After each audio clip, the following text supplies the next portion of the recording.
Hello and welcome to another episode of Monday Rewind. I'm Cider and I'm joined by Jacob Smith, the king of bounding reviews. And today we have quite a odd mix of stories to talk about, but they seemingly have a through thread going through all of them. hmm But Jacob, welcome to Monday. You appear to have survived it, unlike a few of the Warner Brothers projects, I'm told. Yeah, so I guess we should kind of start off with this Warner Brothers thing because there's a few stories that we can splinter off here. But if you recall, I believe it was last week we were actually talking about Paramount. I'm gonna say Paramount Plus, just Paramount in general, about how they were shipping around this idea of selling the company. I believe Brian, I should say, I forget his last name, just made an offer not too long ago, a public offer to essentially buy them outright.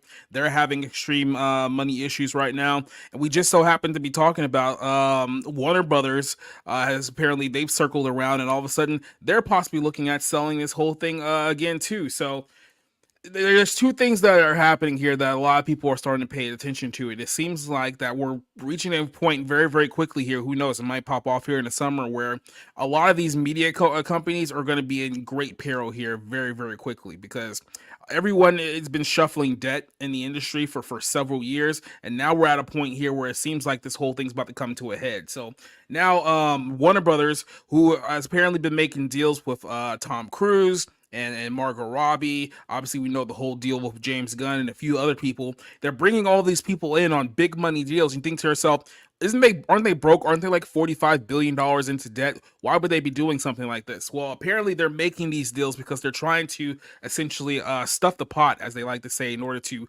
push this whole thing in for a sale. And the whole idea was is that when they merged with Discovery 2 years ago, I think it's almost been 3 years ago now, but Yeah. when that deal was official, that David Zaslav was the guy who was basically picked to clean up all the fat, get rid of all of the bad assets, which he has done, and people have pretty much attacked him for that. We all know about the Batgirl thing. Apparently, there was like another animated thing, like a Wile E. Yeah, it was Coyote movie. Wiley Coyote, the Acme movie. Yep.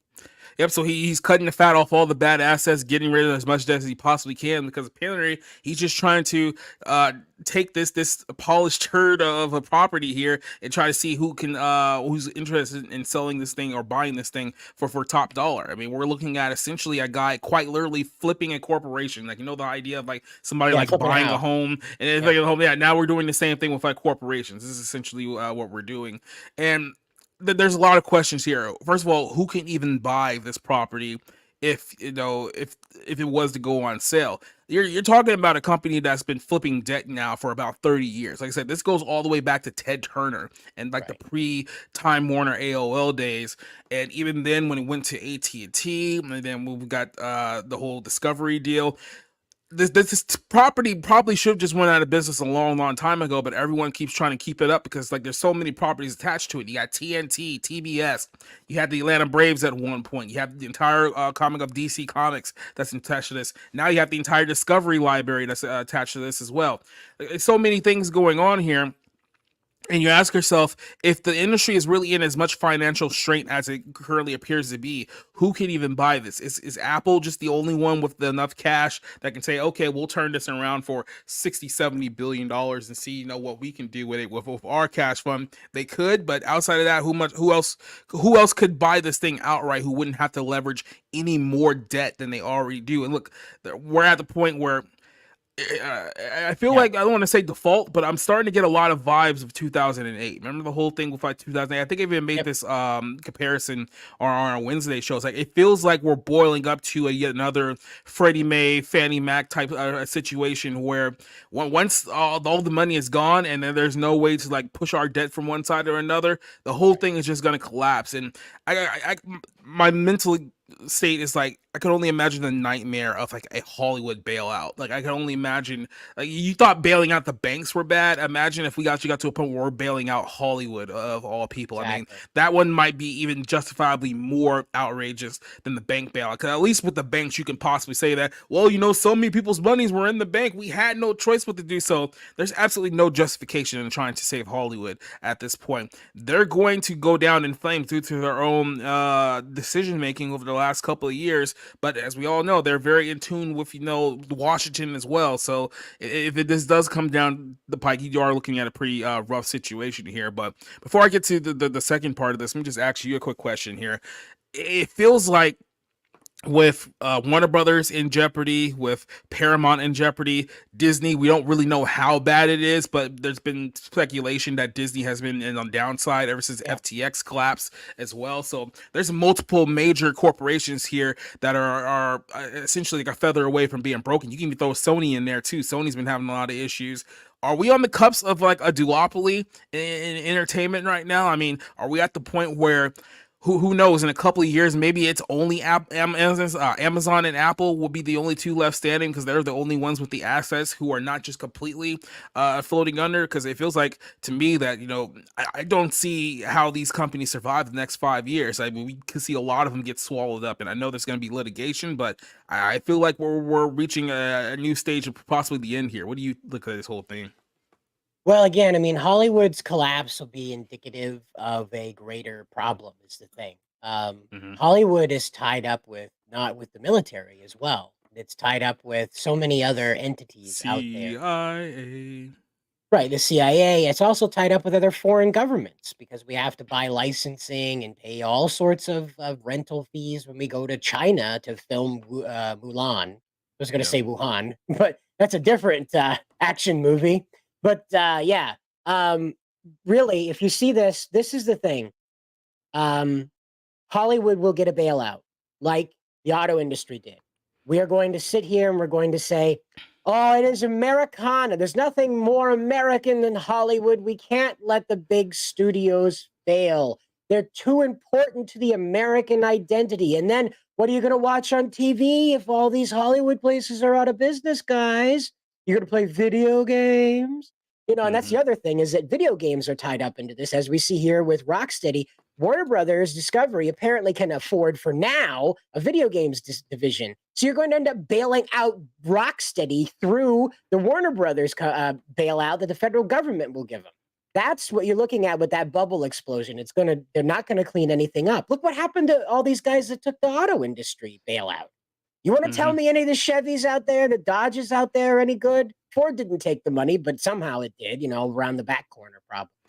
But look at them all, none of it. Dodge doesn't even have a car anymore. I don't think the Challenger is the only car they have now. Not only did they take the money, they took the money and then proceeded to buy plants overseas. They put all of our jobs overseas. And that was the big thing with Trump when he became president a few years ago. It's like he forced the auto industry for the most part to bring jobs back to America. And people were having an absolute meltdown. It's like, no, you're not going to open up, shop in Mexico and China and France and all these other places. You're bringing them back here. We're the ones that gave you the money. So it's like, it's on our tab. It's like, you're going to be quote unquote America first, but America first. Yep. But, you're looking at this headline right here, Jacob, and this is yet another, to your point about how this debt is piling up and it's got to go somewhere. You can't keep, the boomers lied to us. You cannot keep piling debt to infinity. like our national debt right now. But yeah, here's another example of it here right here. Warner Brothers Discovery admits that Suicide Squad Kill the Justice League fell short of their expectations. They put a lot into this film financially, which is kind of surprising. I mean, if you could just look at the quality of this game, it's been lambasted ever since it came out, and I don't know why anyone behind the scenes at Warner Brothers didn't see this coming. I think everyone could have possibly saw this one coming. And then you put that on top of, like I said, you have the Warner Brothers, the Warner Brothers assets, the DC assets here. You also have the Mortal Kombat assets as well, and that's also been getting a lot of flack over the last several years. But it's very, it's just interesting to me that you're in a position where you're cleaning just bleeding money, like not just a little bit of money. We're talking about billions of dollars. We're talking about 10 figures worth of debt that they're racking up here.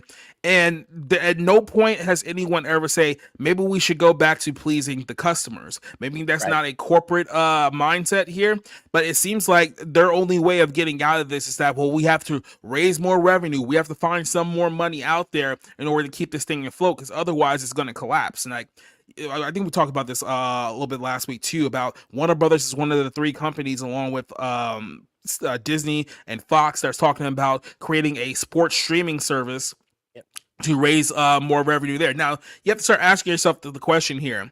How many streaming services can you create out of thin air that you think you're going to actually make like a profit from? Because we know, like I said, we ran the numbers last week about Disney Plus and Max and all these other ones. Like, even with all the subscribers that they have, they're still not profitable because it costs way too much to sink it in. And you can't just create 6 or 7 streaming services that all cost about $20 a piece and think that somehow that's gonna win you out of this hole. Like, they don't want to come to the point and just admit we have no, oh, God, yeah, this whole thing. I'm gonna get to this one in a second, but Yeah, they can't just come out.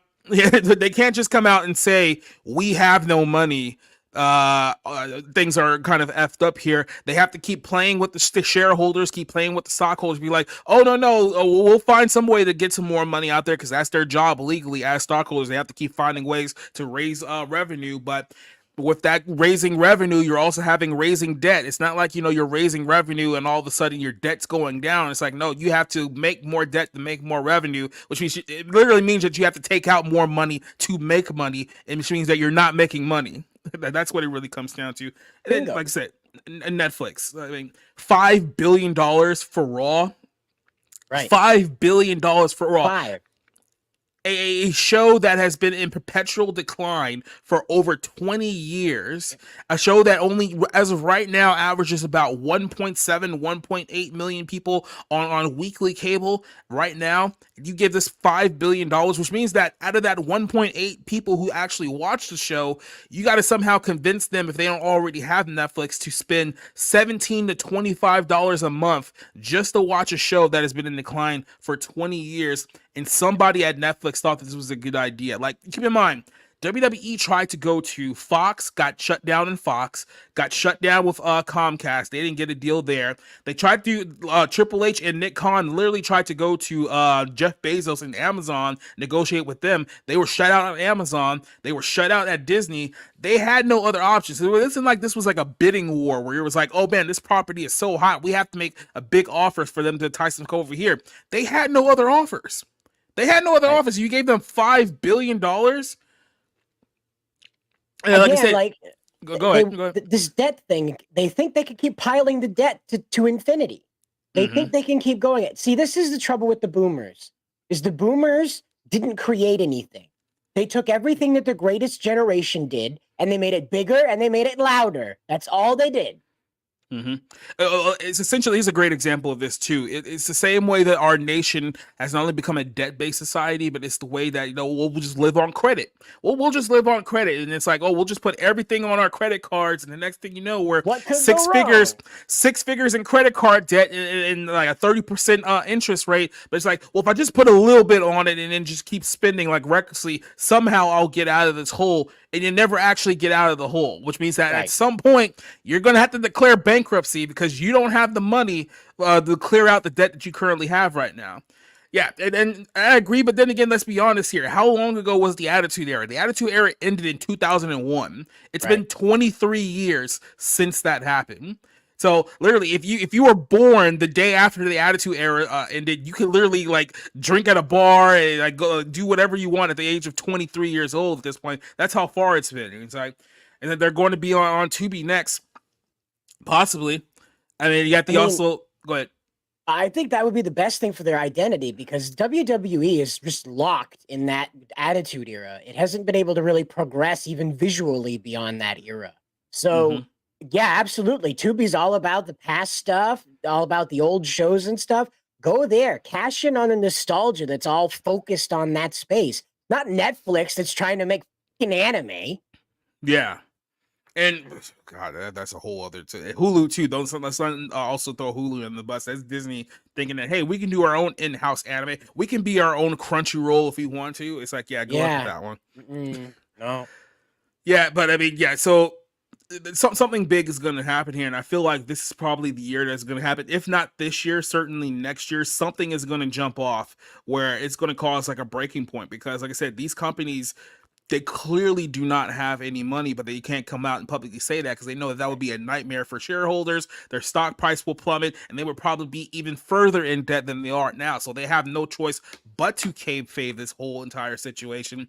And like I said, everyone's looking to sell right now, but it's like how many people are in a position to buy a multi-billion-dollar media conglomerate that's going to be asking for at least $70 billion price tag, and who has that in cash? Maybe one company at the most, which means that someone's going to have to leverage even more debt just to even purchase these companies Yep. on top of what these companies are already losing to begin with. So it's like, I don't know, it feels like we're just on the house of cards with this entire industry right now. And I don't know if you guys have checked out the box office recently, but I know Dune 2 is coming out this week, and I guess we'll talk about that a little bit later on this week as well. But there's nothing going out there inspiring anyone to go to a movie theater, inspiring anyone to buy a streaming service, inspiring anyone to, oh well, this game is going to be on one of these Disney or Warner backed streaming services. Let me go spend $30 a month on there so I can go watch that one time out of the year. It's like, it ain't happening.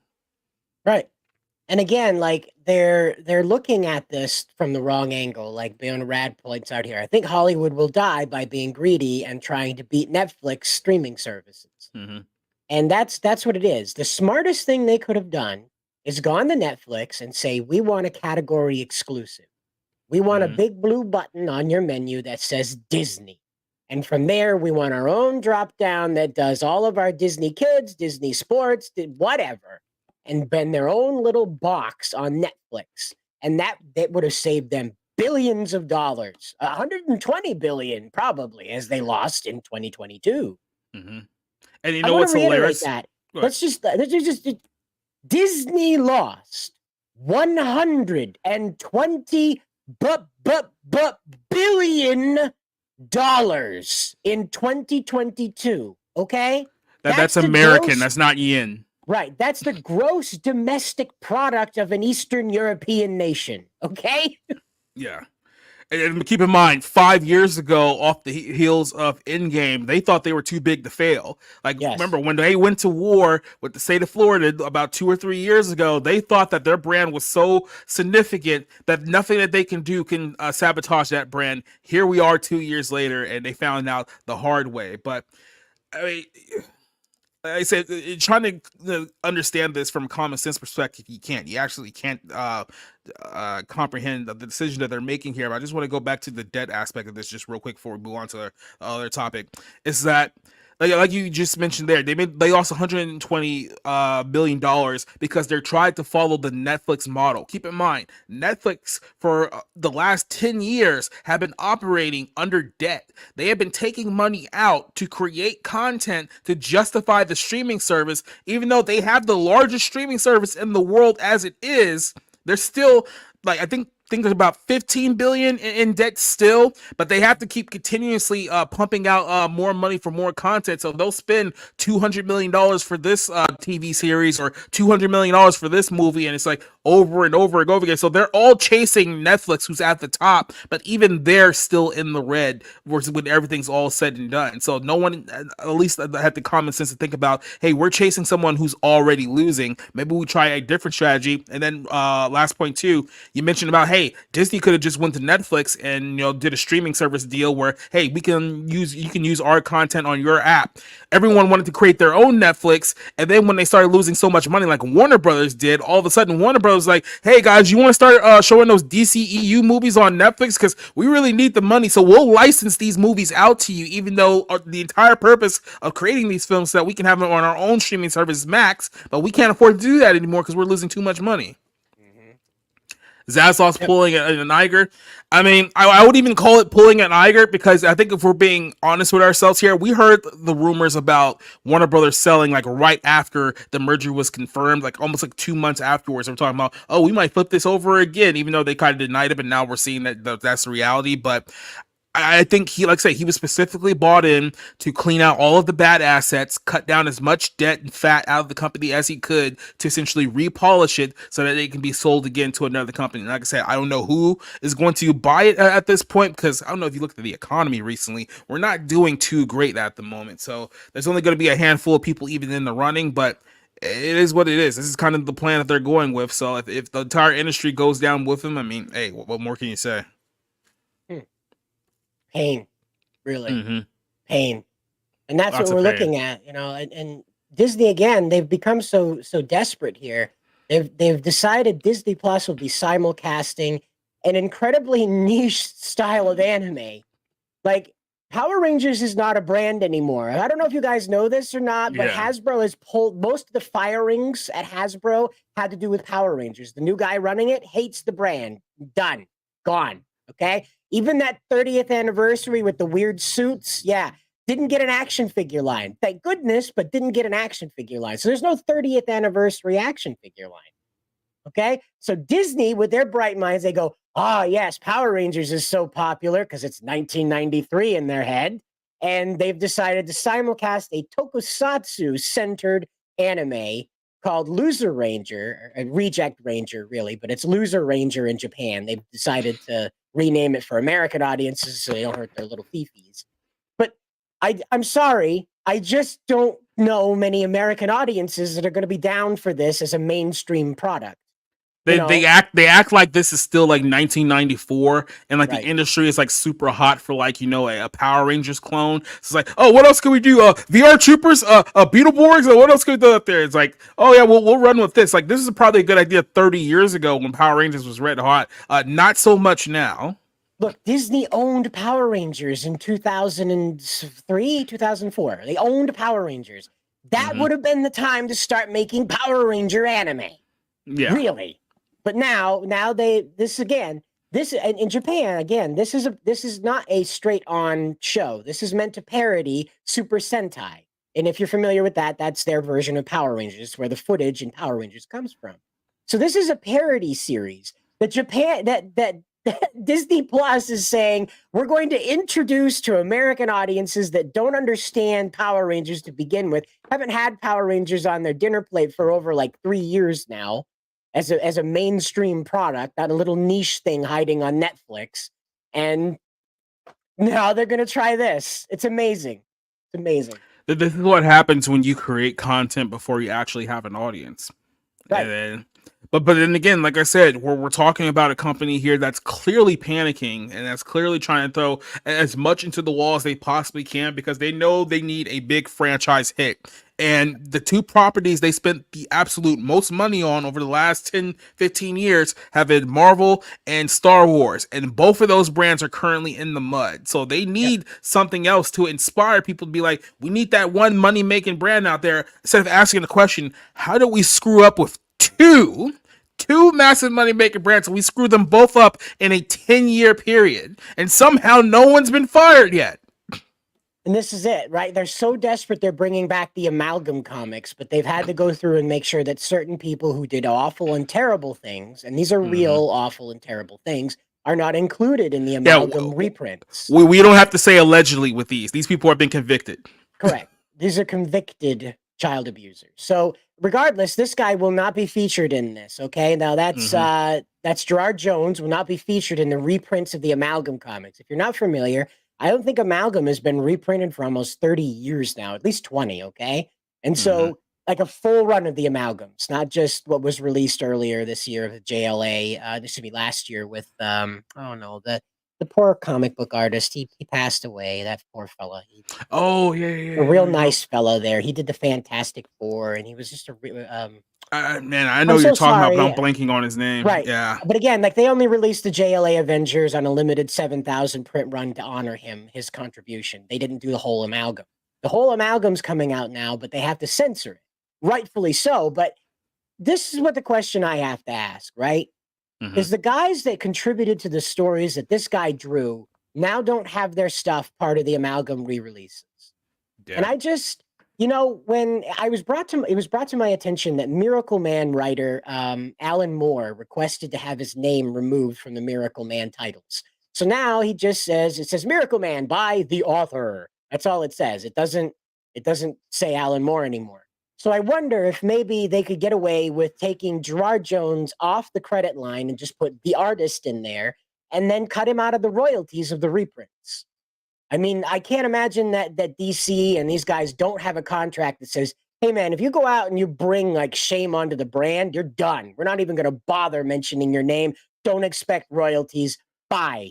My only question would be, is there some kind of internal feel of legal repercussions by doing that, though? Because I don't know. like, are they fearing some kind of action from like some kind of a state maybe, and that's why they don't want to do that by saying we're just going to cut this dude out, pretend like he doesn't Right. exist, even though we're using the stuff that he created, which is technically still his. Like I think there may be some kind of legal loophole that they're wondering there, because I mean, look, as much as we crap on Disney, they can't afford any more lawsuits at the moment. They got plenty as it is. It's true.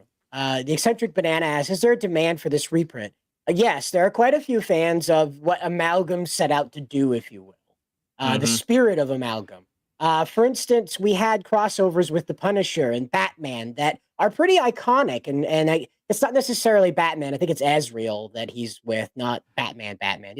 It's a sharp, pointy robot Batman from the '90s. Very pointy robot Batman. But you had other crossovers too, where Superman was hanging out with the Fantastic Four. You may recall when Superman was the Herald of Galactus. Yep. So these there is a demand because these haven't been reprinted in over 20 years at least. So collectors out there that weren't around then and can't get a hold of them these days for under $3,000 would probably appreciate being able to pick this stuff up in its completeness. That's the thing. Yeah. I'm not a collector, but I've heard from several collectors that they're a little annoyed that DC didn't find, or Marvel didn't find, some legal way to get this guy out of there, because now the Amalgam line is not going to be complete when they get it. And a lot of collectors are completionists. So here's another question that we can ask ourselves here, because we literally just spent the first 20 minutes talking about DC and Warner Brothers. Their financial situation is not great. And we all know that really both of them are struggling with their superhero content right now, both Marvel and DC. Does this could this possibly open a door for a union for Marvel and DC to come together and be like, you know what, the only way we're going to get people interested in superhero movies again is that we do Marvel versus DC series. We start putting, Superman versus Spider-Man or some weird combination of that too. It's like, well, if we start doing crossovers of our biggest heroes together, and then maybe that can bring people back. Maybe if we do like an Iron Man versus Batman type series, that will re-spark, the interest. Now we're giving people, crossovers that they couldn't even possibly dream of. It's a whole new universe now. So I'm not gonna say, you're talking about pure desperation here at both of these companies, because DC's entire future lies on this James Gunn movie that's going to come out next summer, and then Marvel is desperately trying to dig out their sinking ship, even though there's way too much water being thrown here. So could this be some kind of avenue of a working relationship between these two companies? Be like, hey, maybe if we did something together, we can actually put butts in seats in the movie theaters again. Well, let me give you this example. Disney just dropped some odd billions of dollars on Fortnite, okay, on Epic Games. So what exactly is stopping them from going to DC and just buying them? I've said for a long time that you're going to see Superman and Captain America making out on the moon with the Marvel title over the top of their head, the Marvel over the top of their head. Yeah. I guarantee you that's eventually what's going to happen. If not through licensing, then a direct sale of DC and Warner Brothers to the Disney Entertainment Company. Because there's just no way. DC does not, you can't run a universe on Batman. There's something like 17 Batman books that come out a month now. It's ridiculous the amount of Batman books they're putting out, because it's the only character they want to care about. And you can tell me Batman. It might not. Interesting. I say it might not even be that. It might just be the fact that's the only character that they can sell right now. That's why they're doing so many. It's like, people only want to buy Batman, so we'll just give him Batman. I guess, but I mean, I don't know. That's just, DC's got so many other characters to work with that are like Batman that you could still ape off that look and feel, but it just doesn't come home to roost. So right now they should change it from DC Comics to Batman Comics. It should say BC instead of DC. But just real quick here, no, your boy Zach spent literally like 7 years on YouTube doing detailed videos showing everyone, even back in 2017, even though this has been going on much longer than that, but at least 2017, he was showing everyone, hey, look at these sales here. This is what they used to do. This is what they're doing now. Here's all the new characters that they're putting out now, and here's why no one's buying them. And for years, everyone said, no, you're a liar. You don't know what you're talking about. The comic book industry is hot. Look at all the Amazon lists, blah, blah, blah, blah, blah. Here we are 7 years later, and now it's finally gotten to a point where it's so bad they can no longer deny just how bad it is. Now, some of the people who spent years denying this will come out and say, well, we're in kind of a rough patch right now, but that doesn't mean that they'll spin it whatever way they possibly can, except of accepting the truth that they screwed the pooch here. But we've been talking about this for a while. The only people who did not prepare for this was the companies involved, and I don't know why they didn't have people internally who were looking at the exact same numbers that we were looking at and saying, this is a problem, we should look into this. This was what, 7 years ago. You could have come to this conclusion that, hey, well, there's a problem with our comic books, we need to address this, right? Like, hey, our sales are down at least like 18% from where they were a year ago. That's an issue. How do we work on fixing this? And they just ignored it and ignored it. Like, hey, look, hey, we got Justice League coming out, and we got all the Galaxy 2s. Like, we don't need to look at our comic books. Like, the comic books are doing just fine. And not only that, they're trying to make movies now based on the comic books that no one wanted to read 7 years ago, and they wonder why they're not making money. Right. Yeah, and that's just where it is. The eccentric banana asked, "Do you think that would work?" I said, "Yeah, yeah, I think it would. People would want to see Batman and Spider-Man hanging out together, maybe quite literally hanging upside down next to each other. It doesn't have to be Christian Bale. It could be just some off the street Batman that a guy that looks good and sounds good in the role. Because at that point, they're not selling you a story. And I guarantee you, whatever story they come up with to put Batman and Spider-Man in the same universe is not going to be anything that makes any sense or is meant to be permanent. Besides, if they go merging these things on a permanent scale, there's way too many power issues you end up with, way too many big bads that Marvel has no answer for and big bads that DC has no answer for. This kind of thing, it won't work to have them permanently merged. But I can see Disney announcing the arrival of the DC universe through a series of movies and Disney Plus shows that are about the amalgam universe, and then reverse splitting them off and sending DC into its own separate continuum and leaving the MCU in its own. I can see them doing, because believe it or not, Hollywood made this. Oh boy. Oh, okay. Well, you guys might want to sit down for this one, because there's going to be a lot to discuss here. Cider, have you at least even heard about this film before I mentioned it to you previously? No, it was only your review. Nope, it was only your review. So Hollywood is in the course of putting out several, and I do mean several, films that are essentially lesbian love stories. Now, we talked about I think last week the Kirsten Stewart film that's coming out here too, because she's going all in on her queer identity. But that film that she's working on, that'll be out in a couple of weeks, is obviously more of a drama, more of an action type movie. This one was supposed to be essentially the exact same concept, but it's more of a comedy. And it's a comedy by someone who you wouldn't really expect a comedy from. So I guess the best way to really get into this is to talk about the story behind the story of the film. Ethan Coen, if you guys know who Ethan Coen is, he's the one of the Coen brothers who has done, let's say, really good films such as, I believe, No Country for Old Men. Another one he did was True Grit. Hail Caesar was another one. So he's done like critically acclaimed films for her. So I can't sit here and say that he's a terrible director. However, if you've noticed here that the co-writer of this film just happens to be Ethan's wife, Trisha Clark. Trisha, even though this couple has been married since the 1990s, so they've been married a while, apparently she is an open lesbian, and she has been having lesbian affairs with multiple women throughout the course of pretty much their entire marriage, right? So during the promotion for this movie, keep in mind, they've been married since 1990, but in the promotion of this movie, she came out recently admitting that she's a lesbian, and that, this story was based on some of her lesbian affairs in gay bars in the 1990s, 2000s, other things like that. So she was going around and just sleeping with a bunch of women during the entire time that they were quote unquote married, right? So instead of, I don't know, being a man, getting a divorce, separating yourself from this individual, Ethan decides that he's going to team up with his lesbian wife here to do a movie that is literally about two lesbians driving down to Tallahassee to have sex with random people.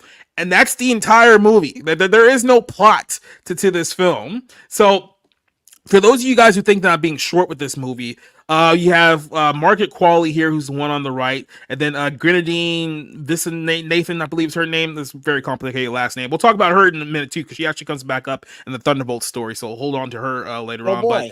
But yeah, so the two here is that they're in believe somewhere in the northeast and they're traveling down to Florida, Tallahassee, because well the one on the left here hasn't gotten laid in a while. It's been 3 years since he slept with another woman, so we're gonna go Oh, down to Tallahassee how and terrible. hook her up with a gay bar.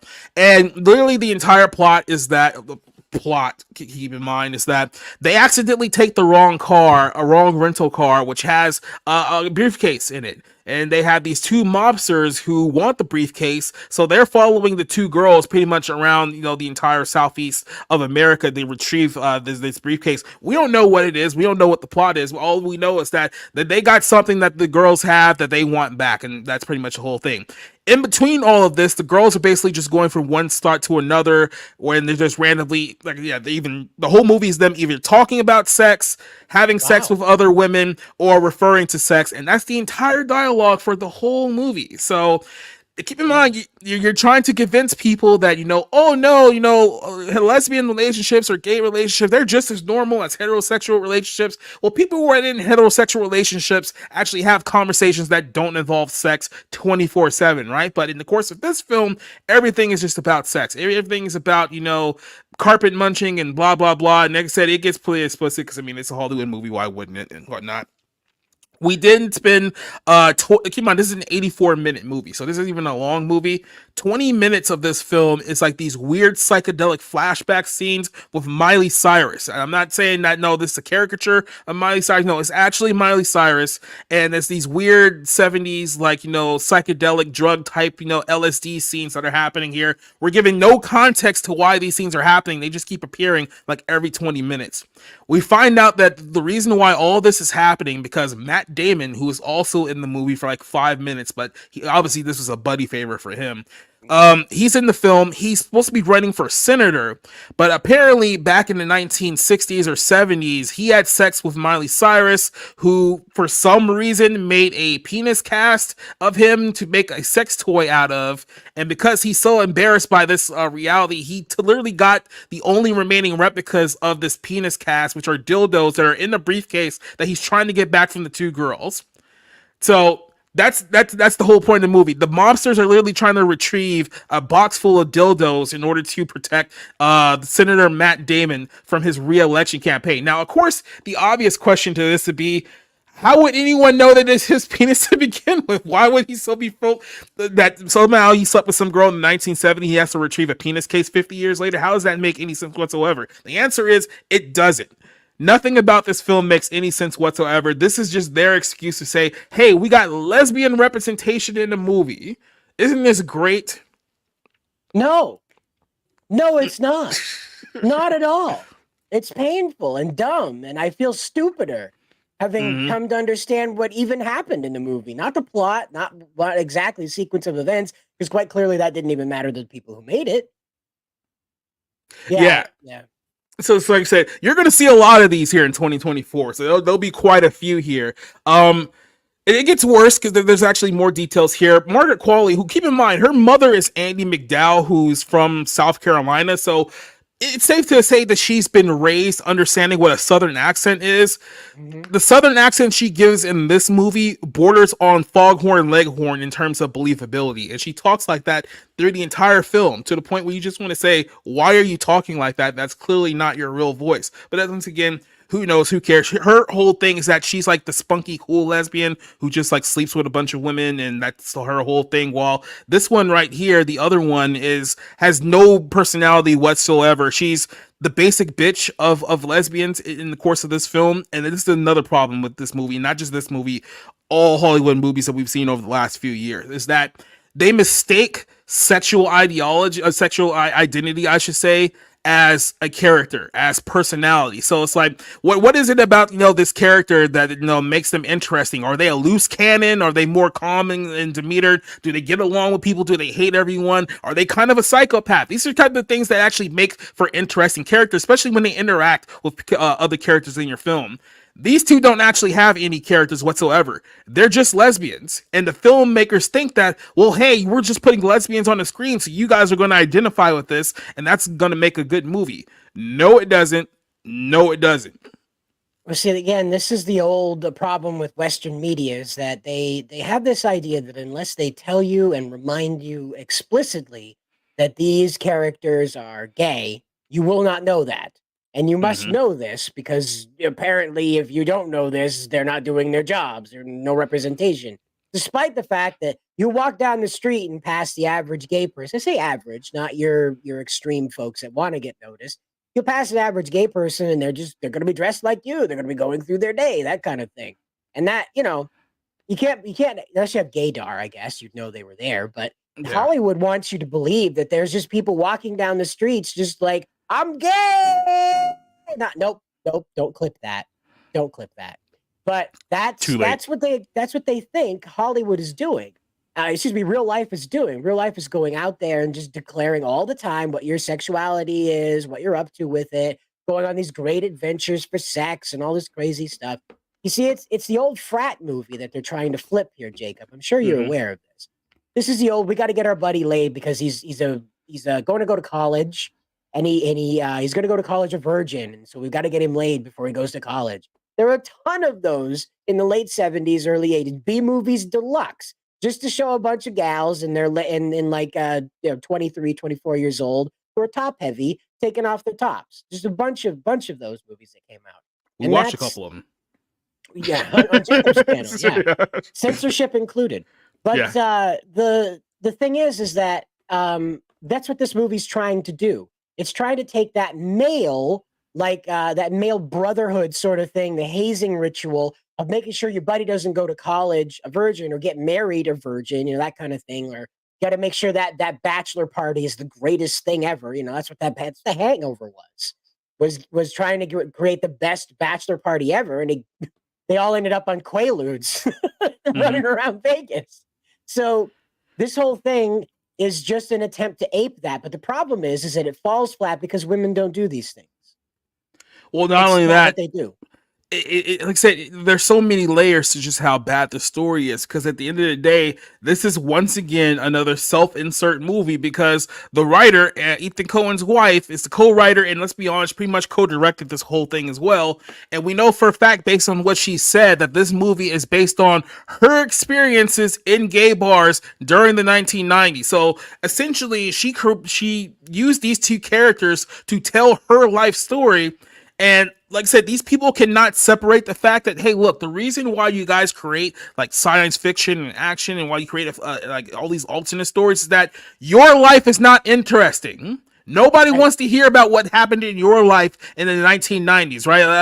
Unless you were like a member of like Yakuza or like the mob, and somehow you saw some things and you did some things back then. People actually want to hear that type of story. No one cares about your life. No one cares about the fact that, oh yeah, I went to Alabama back in 2001, and man, I slept with an entire softball team, because that happens here in this film too. Just in case you guys didn't know. Cool. Yeah, like there's this whole scene where you could probably identify this. Note this whole idea of like blunt rotation, where you like smoke a blunt and you pass it to the next person, where they were essentially doing that, except for it was all lesbian. So one person makes out with each other for like 5 minutes, and you just make out with like the other person, and that's apparently what you do, and that's how everyone Ooh. gets monkeypox in a quick succession. So that's how it works. But like I said, these people cannot accept the fact that, and this is why they take these movies so personally too. They can't accept the fact that you are not interesting, you are not entertaining, and no one wants to pay money to see your life story. So please stop, and please stop. But guess what? They're not going to stop. They're going to keep doing stuff like this. And Well, I this just is want what it is, to. Mhm. right? Oh, what was that, Jacob? What's that? No, I just want to let people know that that film only made about $2.6 million at the box office, so it was not a smash hit by any stretch of the imagination. It's too much money that it made there. I think people thought they were going to see something. Probably they thought Yeah. that was going to be one of those tricky Skinamax. And to be fair here, I could understand somebody going into this thinking it might be good. Like I said, Ethan Cohen is the co-director, co-writer of this film. He's done great movies in the past, so maybe people thought that, hey, Ethan Cohen's behind this one, maybe it's actually going to be good. And then turn to find out, oh no, he pretty much just let his wife control everything. And then it's like, oh, that's why it stinks. Well, that's why it got made, because he was attached to it, even though he wasn't really attached to it. Yeah. But that's again, this is what it is that you're reaching now with the millennials, our age group, are starting to take over the media. They're starting to inherit the media from the boomers as they either get tired and get out of the way or die. as we Yep. saw with Mr. Rothschild. Yeah, he's dead. Ding dong, the Rothschild's dead for now. Yeah, they haven't begun the resurrection ritual yet, but we'll wait and see. Anyway. Well, now you can go join the rest of the Nephilim. Yeah, right. Yeah. Deep in the Earth's core. But the thing is about this is that this generation just never lived. We were those daycare kids. We were the ones that were dropped off. I didn't have this because I lived in Maine. The trees were my babysitters. That was it. If you went outside the trees, you were in trouble. So you've gone too far. It's somebody else's property. So that's the thing, is that these kids, my generation, our age group, are now inheriting entertainment, and they've never lived. They've never. So this bar thing, this driving around getting laid thing, was the most exciting thing that these people had ever experienced, right? Whereas the generation that preceded us, the boomers, at least had Vietnam to complain about. They at least had the Korean ordeal to complain about. They at least had Grenada to complain about. That sort of thing, the Cold War. We were quite literally brought up during peace times. The wars that were fought on the other side of the planet that had next to nothing to do with us. The only thing we heard about was how many people died at night on the evening news, and that was it. So it wasn't a war for us. It was just basically a thing that happened away in another part of the world. So these people have nothing. They have nothing to build off of. So they think that this is entertaining. They think that, oh, yes, we want to tell a 2-hour movie or an hour and a half long movie about two lesbians running around with a bunch of dildo casts in a suitcase. We think this is engaging. We think this is what people are like, my escapism wants to funnel itself through this, right? Yeah. You could have done anything at all with the lesbian duo. You could send them into space. For goodness sakes, just combine it with Flash Gordon and just hurl some lesbians into deep space. It would have been way more interesting than Cannonball Run with a dildo. You could have also just did it from the perspective. Then again, you wouldn't have more than one lesbian in there. But obviously, you want to keep the one character in there, like a lesbian, and have her be like her best friend and whatnot. Where it's like, you know what, we're gonna get you laid by a guy, and then have her actually be like the wingman character. Then you could have actually created lore around everything else like involved, and actually created a story that didn't have everything to do with degenerate sex. But this would actually acquire, somebody thinking that, hey, you know what, we can take this and actually make it better. And then somebody goes in there, it's like, well, you're saying my stuff isn't good now? It's like, yeah, that's exactly what I'm saying. That's why I say we can make it better. Speaking of making it better. Oh, yes. The Oscars are going to be pretty great. I got a feel for Ryan Gosling here, because if you've paid attention to this kind of award tour that he's been on with Barbie, I think he's absolutely stunned that he's in the position that he is right now, because I think he really just went in there, thought, no, I'm just going to do a goofy Barbie movie and then I can go move on to like something else. And now he's doing like a months-long award tour where he's being nominated for like best supporting actor for the Academy for a Barbie movie. I think did he like win like something, or like didn't he? Yeah. He was it the song that he won? Yeah, the song won. The song. Oh, won. okay. That was the only one that the Barbie movie actually won. And then he's like sitting there. It's like, oh yeah, I'm just kidding. He's like, really? Like, what is? So it's almost like he's kind of like in his own personal clown world right now. But everyone was asking him, it's like, hey, the whole routine is that every song that's nominated for an Oscar has to be performed during the show. So are you going to come out there and sing "I Am Ken"? So now he's like been thinking about this for the last couple of months. It's like, am I going to get up there in like a black like tank top and like really sing like this song from the movie? And apparently the answer is yes. Ryan Gosling has confirmed that he will be performing "I Am Ken" at the Academy Awards. This song might legitimately win an Oscar, and it may be the only thing this movie actually wins an Oscar for. It's gonna be a song about Ken. So this was a big controversy. Fans online were super mad that the possibility of him winning an Oscar for this is out there. They thought that Margot Robbie got robbed, that Greta got robbed, blah blah blah blah blah blah blah. America Ferrera. So, America Ferrera, they're all very. I forgot she was even in the movie. So this is the thing, is that Ryan Gosling just sucked the air out of the entire movie. That's the thing. Even the women watching it feel the pain that character conveys. As like airheaded as he is, they feel the pain that character conveys, and that's why they love this. The other thing is that just about every guy in the millennial generation can relate to the song that this guy's talking about. So that's the other thing, is that a lot of people voting for this stuff can relate to it now. It's not boomers that are like, Yeah, why you're chasing some girl that doesn't like you, son? That's kind of weird. I think the kids call it simp behavior these days, son. That's kind of strange. Whereas a lot of the guys in our age group have had that. They've had that woman lead them along for the purposes of just boosting her ego, and that's it. Mm-hmm. And you know what the hilarious part about this whole thing is that, like I said, Ironic. we reviewed the movie when it came out. We know what the film's about. This whole movie was supposed to be an attack on the patriarchy. From start to finish, they wanted this to be a complete attack on the male-dominated world, about how Barbie has to conform to all of this nonsense, right? Yeah. And the only thing that people took away about this film is that they loved Ken. And you've seen this whole turn here on the internet where it's like everyone wanted, oh yeah, Margot Robbie, Greta Gerwig, America Ferrera. Let's get all these women out here to be nominated for awards because this film's so great. And they're all getting shut out, like not even close, just complete shutouts across the board. Yet it's Ryan Gosling in the role of Ken that's getting all the acclaim. Like I said, he might be the only one who gets an Oscar for this entire film, a song about Ken having nothing to do with Barbie whatsoever. That there's Only that he no adores way. her. Mhm. Yep, that's it. But it's all kid induced, and it's just like to watch this whole movie backfire on it because you know that the creatives behind this film are just like sulking right now because it was like we literally made this as a parody against the patriarchy, and yet here we are in the real world 2024, and the only person who's getting any acclaim for this movie is a man. Yes, it's beautiful. A man, by the way, who plays a character that usurps Barbie's role and discovers he doesn't need her at all. So, like, the anti-Barbie message is what's getting celebrated out of all of this.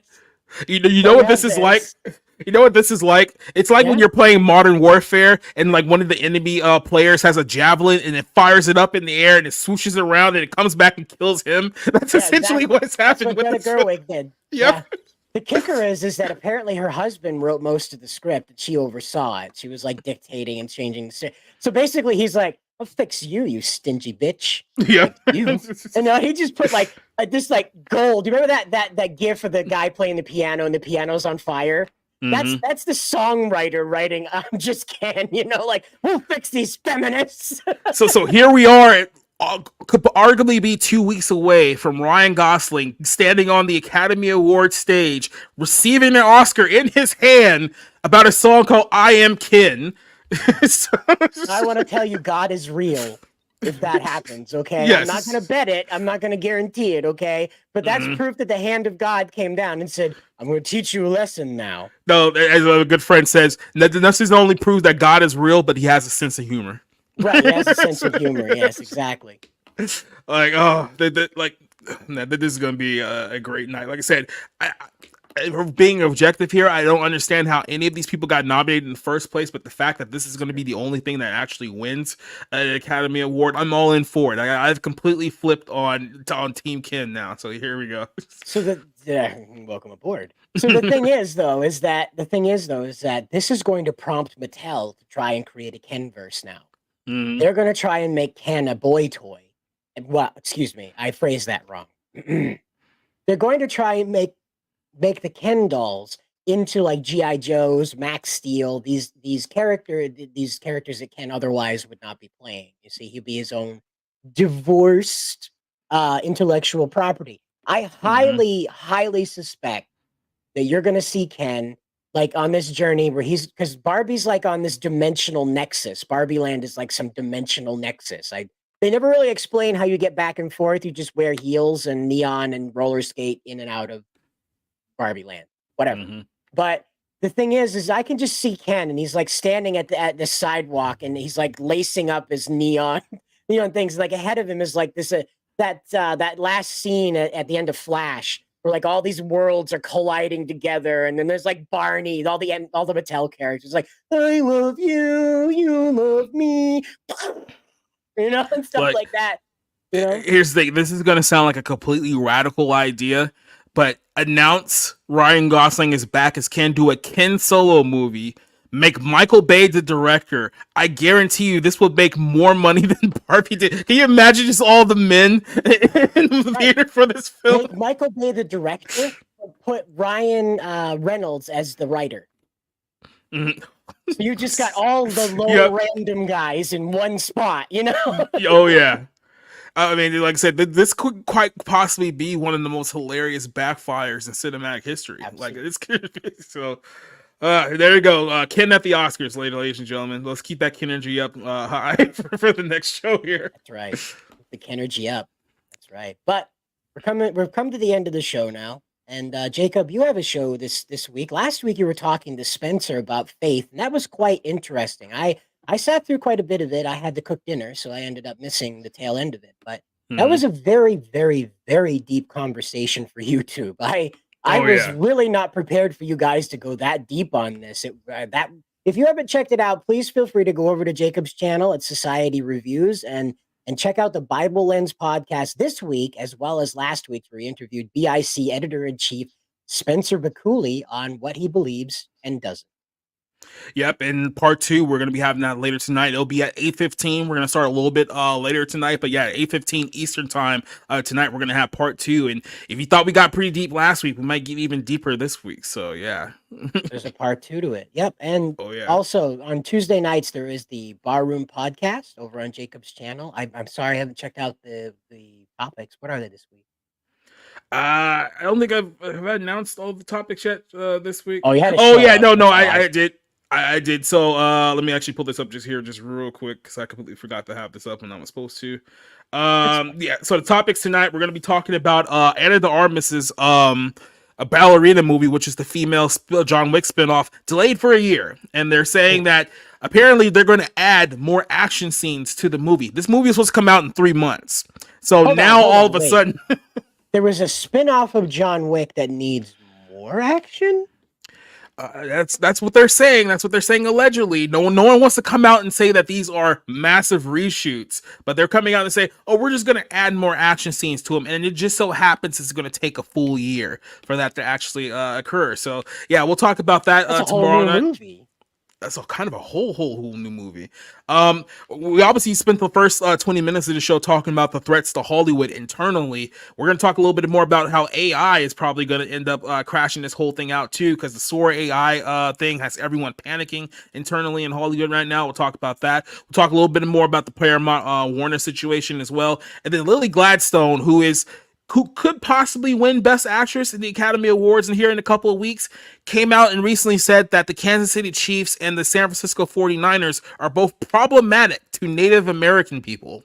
So we'll talk about her comments about why she believes that 49. two football teams here in the United States are problematic to Native Americans.